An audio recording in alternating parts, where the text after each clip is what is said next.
Good morning, dear students. Students, in today's class, we discuss very important topic of history, economic impact of British rule in India. तो students basically आज के इस lecture में हम discuss करने वाले हैं कि ब्रिटिशर्स के भारत आने पर क्या इकोनॉमिक इम्पैक्ट पड़े, कितना ड्रेनेज ऑफ वेल्थ हुआ, किस किस सेक्टर से हुआ, और सबसे बड़ी बात कि इस इकोनॉमिक इम्पैक्ट के बाद ही हमें समझ में आया कि हमें अंग्रेज़ों से आज़ादी चाहिए। ठीक है, तो स्टूडेंट शुरू करते हैं। Economic impact of British rule in India, मतलब कि अंग्रेज़ों के आने से हमारे देश की जो अर्थव्यवस्था है, जो हमारी इकॉनमी है, उस पर क्या इम्पैक्ट पड़ा ब्रिटिश रूल का, इसको हम डिस्कस करेंगे। तो स्टूडेंट्स बेसिकली इसको हमने 3 stage of British colonial parts में डिवाइड कर रखा है। ब्रिटिश कॉलोनियल रूल मीन्स जहाँ पर भी अंग्रेज़ या कोई दूसरी कंट्री, जहाँ पर भी अंग्रेज़ गए या फिर कोई दूसरी कंट्री ने किसी स्टेट पे, किसी कंट्री पे रूल किया है, वहाँ पर अपनी इस्टेब्लिशमेंट की है, वहाँ पर अपनी सेटलमेंट की है, उसको हम कहते हैं कॉलोनियल पार्ट। तो स्टूडेंट्स बेसिकली इसी तरीके से हमने 3 स्टेजेस में ब्रिटिश कॉलोनियलिज्म को डिवाइड कर रखा है। Number 1 is mercantile phase, second is industrial phase and third one is financial phase। तो स्टूडेंट्स अब जो चीज़ें जो ट्रेड की एक्टिविटी से रिलेटेड है वो हम कहेंगे mercantile phase। अब बेसिकली हुआ क्या, अंग्रेज आए इंडिया में ट्रेड पर्पस से थे। जो ब्रिटिश मर्चेंट्स थे उन्होंने इंडिया में सेटलमेंट शुरू की और सबसे ज़्यादा ब्रिटिशर्स ने बंगाल को अपने कब्जे में लिया। बंगाल में सबसे ज़्यादा अपनी सेटलमेंट्स की और इवन कि अपने इतने बड़े लेवल पे बंगाल में उन्होंने ट्रेड किया।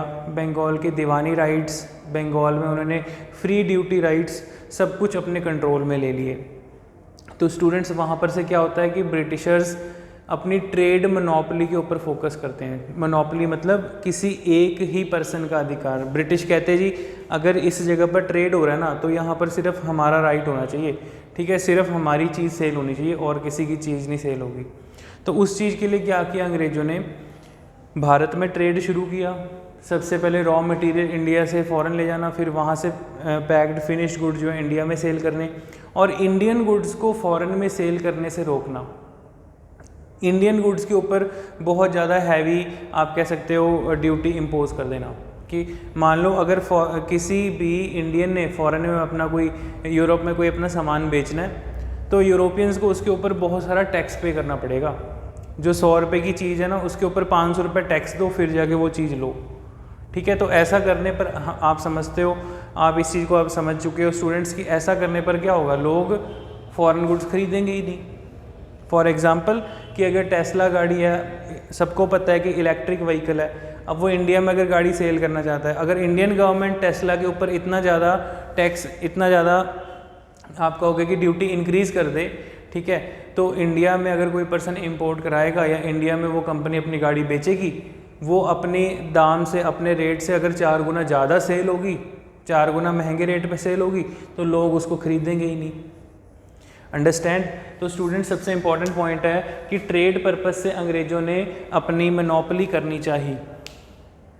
तो हमें ये पता चलता है कि ब्रिटिशर्स जो हैं हमारे देश में ड्रेनेज ऑफ वेल्थ की थ्योरी जो है वो अडॉप्ट कर रहे थे। हमारे देश में से ही हमको ही चूना लगा रहे, मतलब हमारा ही सामान हम ही बेच रहे, हम हमारे देश से रॉ मटेरियल लेके जा रहे हैं, हमारे देश से कॉटन, सिल्क, ये सब कुछ लेके जा रहे हैं, ठीक है, और हम ही को ही वो चीज़ फिनिश्ड गुड करके कॉटन की शर्ट बना के सेल कर दी, सिल्क की शर्ट बना के सेल कर देनी। तो मीन्स वो चीज़ जो है हमें ही सेल कर रहे, तो मतलब हमारा सामान हमको ही चिपका रहे हैं। तो इट मीन्स कि ब्रिटिशर्स की आइडियोलॉजी क्या थी मर्केंटाइल फेज़ में, कि ट्रेड मोनोपोली वो कर सकें, ठीक है। नेक्स्ट है students industrial phase. Industrial phase means हमारे देश की जो हैंडीक्राफ्ट इंडस्ट्री थी उसको टोटली तबाह कर दो, टोटली ख़त्म कर दो। जो भी हैंडीक्राफ्ट इंडस्ट्री क्या होता है स्टूडेंट्स, मींस जो भी सामान, जो भी चीज़ें हम देखते हैं हमारे इंडिया में लोग हाथ से बनाते थे, मान लो सिलाई कढ़ाई करके, या फिर कोई हाथ से बनाए हुए कोई भी किसी भी प्रकार के कोई स्टैचू XYZ, कुछ भी ऐसी चीज़ें होती हैं, तो हम कह सकते हैं हैंडीक्राफ्ट इंडस्ट्री। अंग्रेज़ों ने क्या किया, ब्रिटिशर्स इंडिया में मशीन प्रोडक्ट सेल करने लगे, ठीक है, जो मशीन में बने हुए कपड़े हैं, मशीन में तैयार हुई शर्ट, पैंट, XYZ सब चीज़ें जो मशीनों से मशीन गुड्स इंडिया में सेल करनी शुरू कर दी। अब मशीन गुड्स जो थे वो as compare to handicraft goods बहुत ही ज़्यादा चीप थे, बहुत ही ज़्यादा सस्ते रेट पे लोगों को अवेलेबल थे। तो अंग्रेज़ों ने क्या किया, कहते जी मशीन गुड्स को और ज़्यादा कम रेट पे इंडिया में सेल करो और अपने ट्रेड की मोनोपोली बना के रखो, ताकि इंडिया की जो हैंडीक्राफ्ट इंडस्ट्री है वो टोटली ख़त्म हो जाए। अब सिंपल सी बात है कि एक जगह आपको 100 रुपये की शर्ट मिल रही है जो मशीन से बनी हुई है, ठीक है, और एक जगह पे हम देखेंगे कि हाथ से बने हुए कपड़े हैं, ठीक है, जो 1000 रुपये के हैं। तो स्टूडेंट्स यहाँ पे आपको समझ में आ रहा होगा कि कितना डिफरेंस है, ठीक है, क्योंकि अब कोई पर्सन ने हाथ से बनाई है तो वो चीज़ पर उस पर्सन ने हो सकता है 2 हफ्ते 3 हफ्ते मेहनत करके, ठीक है, वो चीज़ हैंडीक्राफ्ट इंडस्ट्री में तैयार की गई है, ठीक है, अपने हाथ से बनी हुई चीज़ है। मशीन में वो चीज़ 2 घंटे में तैयार हुई पड़ी है। तो फटाफट प्रोडक्शन इंक्रीज़ होगी मशीन गुड्स की, प्रोडक्शन इंक्रीज़ हुई, मार्केट में उस चीज़ की सप्लाई बढ़ा दी, वो चीज़ें धड़ल्ले से सस्ते रेट पे बिक रही हैं, जिससे कि क्या इम्पैक्ट पड़ा, हमारी कंट्री का जो हैंडीक्राफ्ट इंडस्ट्री था वो टोटली ख़त्म हो गया, जो लोगों का अपना बिजनेस था वो टोटली समाप्त हो गया, जिसके कारण कि क्या इम्पैक्ट पड़ा, बहुत बड़े लेवल पे हमारे देश में हैंडीक्राफ्ट इंडस्ट्री ख़त्म हो गई। तो किस कारण हुई, इंडस्ट्रियल फेज़ के कारण, अंग्रेज़ों ने ज़्यादा से ज़्यादा अपनी इंडस्ट्री लगानी शुरू की, ठीक है, तो उसका बहुत बड़ा इम्पैक्ट पड़ा। Next is financial phase. India में बैंक्स ओपन करना, टेलीग्राम सिस्टम ओपन करना, पोस्टल सर्विस ओपन करना, और सबसे बड़ी बात रेलवे डेवलप करना, डेवलपमेंट ऑफ रेलवे, PWD, इन सबको डेवलप करने में ब्रिटिशर्स ने इंडिया में बहुत बड़े लेवल पे इंडियन रिसोर्सेज का ही यूज़ किया। क्लियर। और सबसे बड़ी बात, इसका जो ज़्यादा बेनिफिट किसको मिलना था, अब इंडिया में बेसिकली आज के डेट में रेलवे, ट्रांसपोर्ट, आपकी रोड्स, पोस्टल सर्विस, हर एक चीज़ का बेनिफिट आज की डेट में तो इंडियंस ही उठा रहे हैं, ठीक है, और हम कह सकते हैं कि वो एक डेवलपमेंट का जो फेज़ था वो ब्रिटिशर्स हमारे देश में करके गए। लेकिन उन्होंने डेवलपमेंट की क्यों, उन्होंने बैंक्स क्यों बनाए इंडिया में, ठीक है, फर्स्ट जो अवध बैंक था वो क्यों 1881 में बना, ठीक है, फर्स्ट टाइम इंडिया में रेलवे क्यों शुरू हुई, फर्स्ट टाइम टेलीग्राफ सिस्टम या फिर पोस्टल सिस्टम इंडिया में क्यों अंग्रेज़ों ने शुरू किया, इसका सबसे बड़ा कारण ये था, ये अंग्रेज़ सब कुछ अपने बेनिफिट के लिए कर रहे थे, ठीक है, अपनी फाइनेंशियल इंक्लूजन करने के लिए, अपनी फाइनेंशियल डेवलपमेंट करने के लिए। क्योंकि अगर रॉ मटेरियल इंडिया से फ़ॉरेन भेजना है तो वो बैलगाड़ी में या फिर किसी भी, हम कहेंगे कि ट्रक में या किसी और वाहन में, फ्रॉम किसी भी आप कह सकते हो रिमोट एरिया से कोस्टल एरिया तक पहुंचाने के लिए कितने सारे रिसोर्सेज, कितना सारा वक्त ख़राब होगा। अगर अंग्रेज़ों ने इंडिया में रेलवे डेवलप कर दी, ठीक है, तो मालगाड़ी सबसे पहले रेलवे में डेवलप क्या होता, अंग्रेज़ों ने वो गुड्स कार्ट्स बनाई थी, मालगाड़ियाँ बनाई थी, ठीक है, कि ज़्यादा से ज़्यादा हम इंडिया से रॉ मटेरियल डायरेक्ट फ़ॉरेन भेज सकें और वो भी जल्दी से जल्दी, ठीक है। तो स्टूडेंट्स ये सबसे इंपॉर्टेंट पॉइंट आपका हो गया फाइनेंशियल फेज़। क्लियर। तो इस तरीके से स्टूडेंट्स इन सब फेजेस के आने पर, इन सब फेजेस से हमें देखने को मिलता है कि अंग्रेज़ों ने कैसे हमारी कंट्री में अपना इकोनॉमिक इम्पैक्ट बनाया और हमारी कंट्री की इकॉनमी को ख़त्म किया। हमें ज़्यादा से ज़्यादा हमारी इकॉनमी को उन्होंने डेप्ट इकॉनमी बनाया, हमारी इकॉनमी को ज़्यादा से ज़्यादा उन्होंने डिप्रेशन में लेके गए, ठीक है। तो इट मीन स्टूडेंट्स यहाँ पर जो दादा भाई नौरोजी हैं वो ड्रेनेज ऑफ वेल्थ की बात करते हैं। ड्रेनेज क्या होता है, सब कुछ निकल जाना। वेल्थ क्या, हमारे देश का पैसा। तो दादा भाई नौरोजी ने बुक लिखी है poverty and un British rule in India 1867 में, ठीक है। भारत देश की गरीबी और अंग्रेज़ों का आप कह सकते हो कुशासन, ठीक है, अन ब्रिटिश रूल, ठीक है, जो आ रहा है बस लूट लो, ठीक है। तो अंग्रेज़ों ने ये काम किया था। तो ये वाला question as it is PPSC cooperative inspector के एग्ज़ाम में पूछा जा चुका है। बहुत बार ये क्वेश्चन उत्तर प्रदेश पीसीएस के एग्ज़ाम में पूछा जा चुका है और कई सारे सेंट्रल गवर्नमेंट के एग्ज़ाम में ये क्वेश्चन पूछा गया है, ठीक है। Poverty and un British rule India के ऑथर कौन है, दादा भाई नौरोजी। या क्वेश्चन आ जाएगा दादा भाई नौरोजी ने कौन सी बुक लिखी है, poverty and un British rule in India, ये बुक हमें किस चीज़ के बारे में बताती है? ये बुक हमें बताती है ड्रेनेज ऑफ वेल्थ के बारे में, कि जो हमारे देश का जो पैसा है, हमारे देश की जो संपत्ति है, हमारे देश का जो धन था, वो कैसे अंग्रेज उसको ड्रेन कर रहे थे, कैसे अंग्रेज चूस रहे थे और इंग्लैंड भेज रहे थे। ठीक है जी। इसी तरीके से स्टूडेंट्स एक बहुत बड़े और इकोनॉमिस्ट हुए हैं, राइटर हुए हैं, आर.सी. दत्ता। आर.सी. दत्ता ने बुक लिखी है इकोनॉमिक हिस्ट्री ऑफ इंडिया 1901 में। इकोनॉमिक हिस्ट्री ऑफ इंडिया, ये क्वेश्चन भी एग्जाम में पूछा जा सकता है। ठीक है, आपको पता होना चाहिए इकोनॉमिक हिस्ट्री ऑफ इंडिया किसके बारे में बात कर रही है? हमारे देश की अर्थव्यवस्था के बारे में, जो अंग्रेजों के समय पे थी। क्लियर? तो अंग्रेजों ने, ब्रिटिशर्स ने हमारे देश में जितनी ज़्यादा एक्सप्लॉयटेशन की है, वो इन्होंने इस बुक में सारा कुछ डिटेल में लिखा है कि ब्रिटिशर्स ने कैसे हमारे कंट्री के पीजेंट्स, फार्मर्स से ज़बरदस्ती वो खेती करवाते थे। ठीक है, इंडिगो की खेती करवाते थे ज़बरदस्ती, अपने प्रॉफिट के लिए कमर्शियल गुड्स की खेती करवाते थे। ठीक है, कमर्शियल प्रोडक्ट्स की चीज़ों की प्रोडक्शन करवाते थे कि जो इंटरनेशनल मार्केट में महंगे रेट पे बिके। ज़्यादा से ज़्यादा चाय पत्ती की खेती करो, ज़्यादा से ज़्यादा टबैको की खेती करो। ठीक है, ज़्यादा से ज़्यादा जो डाई होती है, इंडिगो होती है, ठीक है, उसकी खेती करो ताकि कपड़ों पे डाई रंगी जा सके। ठीक है, अच्छी क्वालिटी की डाई इंटरनेशनल मार्केट में हम महंगे रेट पे बेचें।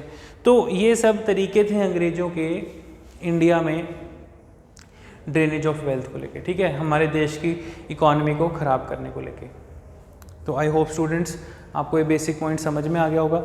ठीक है, नेक्स्ट इंपॉर्टेंट पॉइंट है स्टूडेंट्स, आगे देखें, land revenue system. Land revenue system क्या होता है स्टूडेंट्स? मतलब कि अंग्रेज़ों ने जो हमसे टैक्स वसूलना, ठीक है, हमसे जो भूमि कर, हमसे जो लैंड टैक्स, हमसे जो भी लैंड में हम प्रोडक्शन कर रहे हैं उस चीज़ को एज अ टैक्स के रूप में हमसे कलेक्ट करना, वो था लैंड रेवेन्यू सिस्टम। तो सबसे पहले जो आया था वो था permanent settlement. Very very important question, सीधा क्वेश्चन एग्जाम में पूछा जाता है, परमानेंट सेटलमेंट को किसने इंट्रोड्यूस किया था? आंसर इज लॉर्ड कॉर्नवालिस, जिसको father of Indian civil servant भी कहा जाता है। स्टूडेंट्स, लॉर्ड कॉर्नवालिस ने पहली बार इंडिया में परमानेंट सेटलमेंट किया। किसका परमानेंट सेटलमेंट? आपको पता होना चाहिए होता क्या है। Permanent settle means land revenue system को सुधारा। ठीक है, इसमें उसने क्या किया जी? Introduce in Bengal, Bihar, Orissa. कहाँ कहाँ पर उसने परमानेंट सेटलमेंट किया? बंगाल, बिहार, उड़ीसा। पहले ये पूरा रीजन एक ही हुआ करता था बंगाल के अंडर ही। ठीक है, and districts of Banaras and north district of Madras by Lord Cornwallis in 1793। मतलब कि अंग्रेज़ कहते कि जो भी किसान उगा रहे हैं खेतों में, किसी भी चीज़ की प्रोडक्शन कर रहे हैं, ठीक है, उसका 10/11 हिस्सा जो है वो एज अ लगान, एज अ टैक्स हमको पे करेंगे और 1/11 पोर्शन वो अपने पास रखेंगे। देखो कैसी सिस्टम बना दी अंग्रेज़ों ने।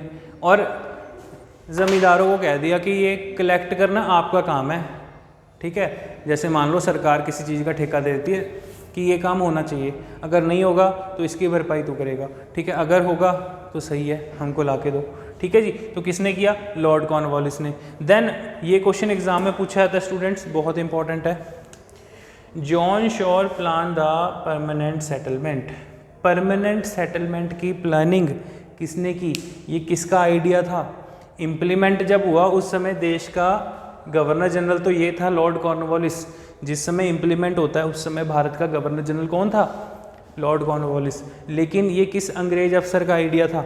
ये था जॉन शोर का। सो जॉन शोर जो था, सर जॉन शोर, ठीक है, John Shore plan the permanent settlement, इसका आइडिया था। इसने कहा ये चीज़ इंप्लीमेंट करो। ठीक है, बिकॉज इंडिया में हम देखते हैं एग्रेरियन पॉलिसीज़ बहुत अच्छी हैं बनाने के लिए। इंडिया में एग्रीकल्चर ये कहते हैं और तो कुछ है नहीं। ज़्यादा से ज़्यादा जो हम निकाल सकते हैं किसानों से, पीजेंट से, ठीक है, वो कलेक्ट करो। Ryotwari settlement, students Ryotwari settlement भी लैंड रेवेन्यू सिस्टम का ही पार्ट है। Ryotwari settlement it was introduce in Bombay, Madras in 1820 by Thomas Munro and Charles Reid. बहुत इंपॉर्टेंट क्वेश्चन है, एज इट इज़। एक बार ये SSC CGL में बहुत बार क्वेश्चन पूछा गया, सेंट्रल पुलिस एग्ज़ाम में बहुत बार क्वेश्चन पूछा गया कि रॉयतवाड़ी सेटलमेंट जो है ये किसने इंट्रोड्यूस की थी? Answer is Thomas Munro. ये अंग्रेज अफसर था थॉमस मुनरो, ठीक है, मद्रास का गवर्नर था, ठीक है जी।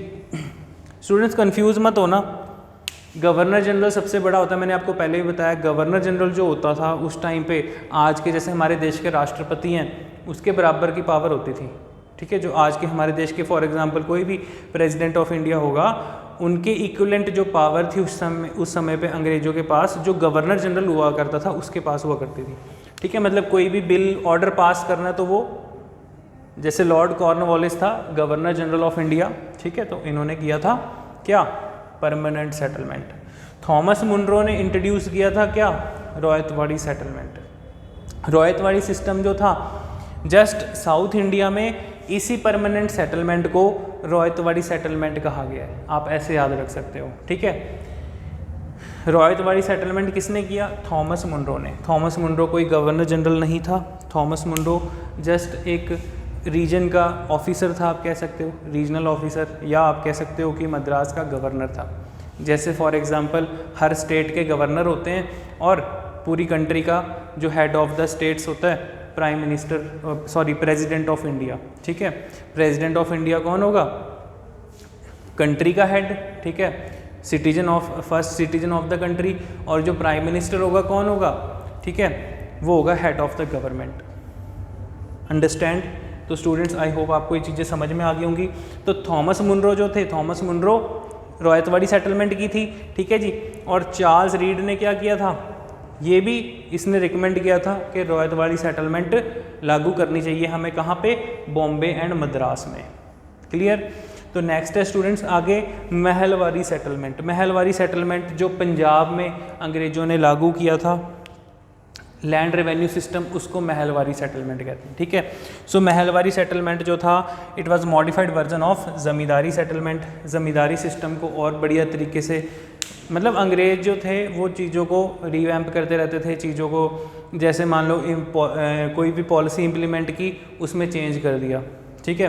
तो जहाँ पर कि हम देखते हैं कि Mahalwari settlement north west frontier provinces, central India and Punjab, some part of gangetic plain, Uttar Pradesh का कुछ हिस्सा, इन जगहों पर महलवाड़ी सेटलमेंट को लागू किया गया, जिसमें कि गवर्नमेंट ने रेवेन्यू फिक्स कर दिया कि आप इतना रेवेन्यू देंगे ही देंगे, ठीक है। तो इस तरीके से स्टूडेंट्स अंग्रेज जो थे हमारे देश में ड्रेनेज ऑफ वेल्थ कर रहे थे। कैसे, इकोनॉमिक इम्पैक्ट जो है हमारी कंट्री के ऊपर ब्रिटिश रूल का क्या पड़ रहा था। एक तो उन्होंने हमारी सोसाइटी में जो कह सकते हो आप ट्रेड थे, बिजनेसेस थे, उनको ख़त्म कर दिया, उनको खा गए। दूसरी चीज़ हमारे देश में जो एग्रीकल्चर सिस्टम था, लैंड सिस्टम था, उस चीज़ को भी खा गए, ठीक है। तो इस तरीके से अंग्रेज़ों ने बहुत ज़्यादा एक्सप्लॉयटेशन किया था, बहुत बड़े लेवल पे एक्सप्लॉयटेशन, ठीक है। तो आई होप स्टूडेंट्स आपको ये बेसिक पॉइंट समझ में आ गए होंगे। Take your time, note down these points.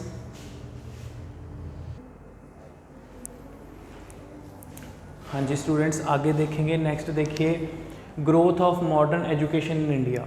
तो स्टूडेंट्स जब अंग्रेज़ हमारे देश में एक्सप्लॉयटेशन कर रहे थे उस टाइम पे अंग्रेज़ों ने सोचा कि हम इंडिया में कुछ एजुकेशन डेवलपमेंट भी करते हैं। बेसिकली स्टार्टिंग फेज़ पे अंग्रेज़ों ने बिल्कुल नहीं सोचा, ब्रिटिशर्स ने बिल्कुल भी नहीं सोचा था कि हम इंडिया में किसी भी टाइप की एजुकेशन डेवलपमेंट करेंगे। लेकिन जब बाद में एक लंबे फेज़ के बाद, एक लंबे समय के बाद जब अंग्रेज़ों ने देखा कि हमने इंडिया में बहुत सारी प्लेसेस पे फैक्ट्री सेटलमेंट्स कर दी, अपनी ईस्ट इंडिया कंपनी ओपन कर दी हैं।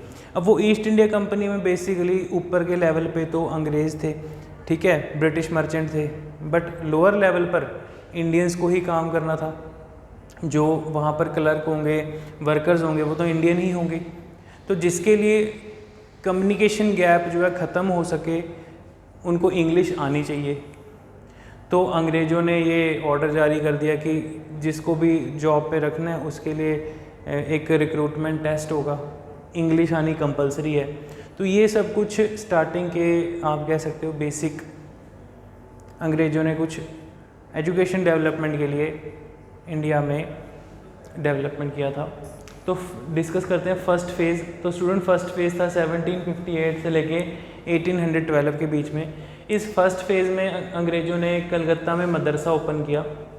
मदरसा क्या होता है, जहाँ पर मुस्लिम की स्टडीज़ कराई जाती है, ठीक है। मुस्लिम्स को लाइक मुस्लिम लॉ सिखाए जाते हैं, उसमें अरेबी सिखाई जाती है, ठीक है। Establish by the Warren Hasting जो बंगाल का पहला गवर्नर जनरल था, ठीक है, आपको पता होना चाहिए। वॉरेन हेस्टिंग्स के टाइम पे इंडिया में कलकत्ता में उस टाइम पे मुस्लिम लॉ स्टडीज़ के लिए मदरसे ओपन किए गए थे। तो ये आप कह सकते हो फर्स्ट फेज़ का पार्ट है।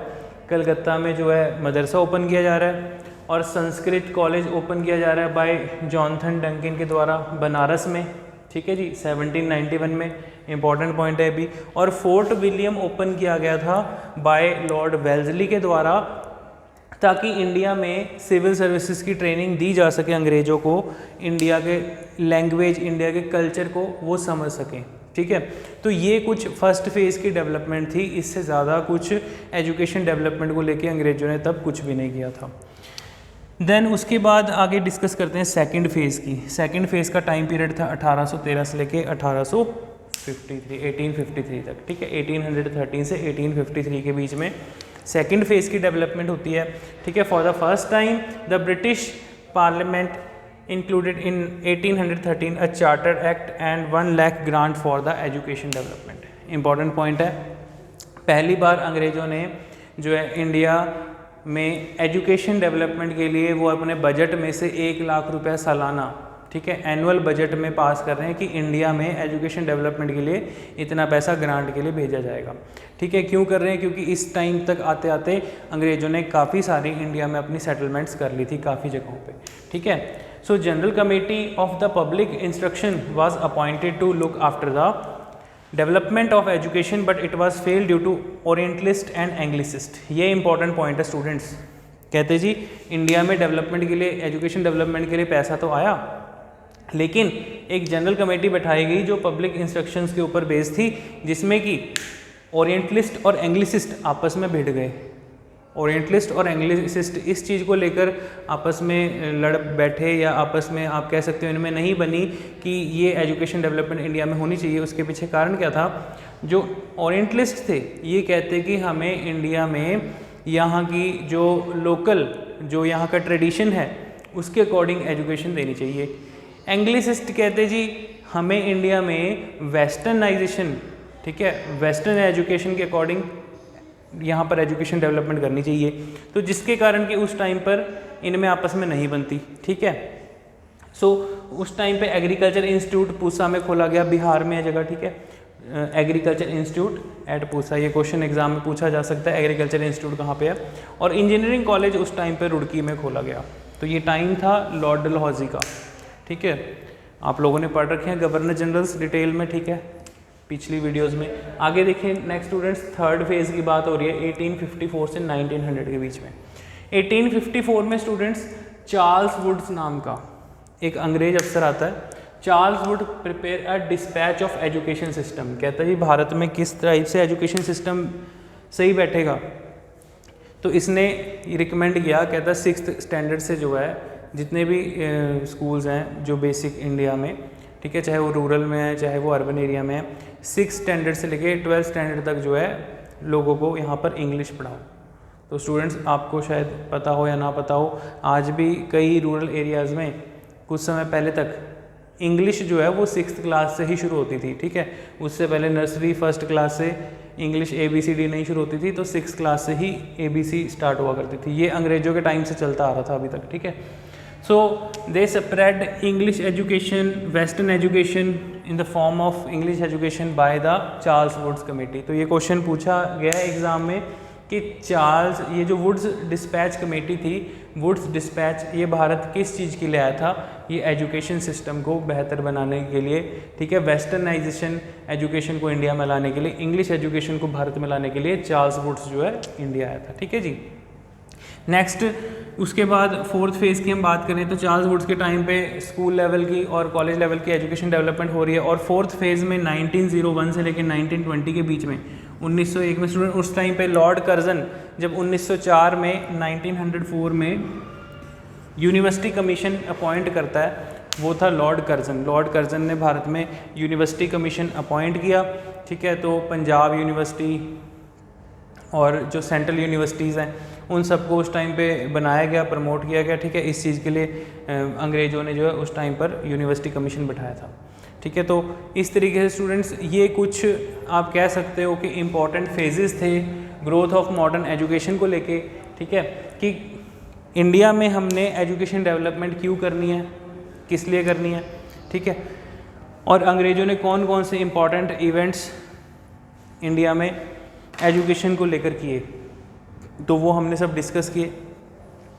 तो स्टूडेंट्स अब आप लोगों ने ड्रेनेज ऑफ वेल्थ की थ्योरी को समझा, ठीक है, और किस तरीके से इंडिया में लैंड सेटलमेंट्स हुए उनको समझा, और क्या क्या एजुकेशन डेवलपमेंट हुई थी ये आप लोगों ने समझा, ठीक है। अब आप इन बेसिक पॉइंट्स को रीड करिए, ठीक है, वीडियो को दोबारा देखिए, इसकी PDF फाइल मैं आपको प्रोवाइड कर दूंगा, ठीक है। So now we wind up our session, thank you.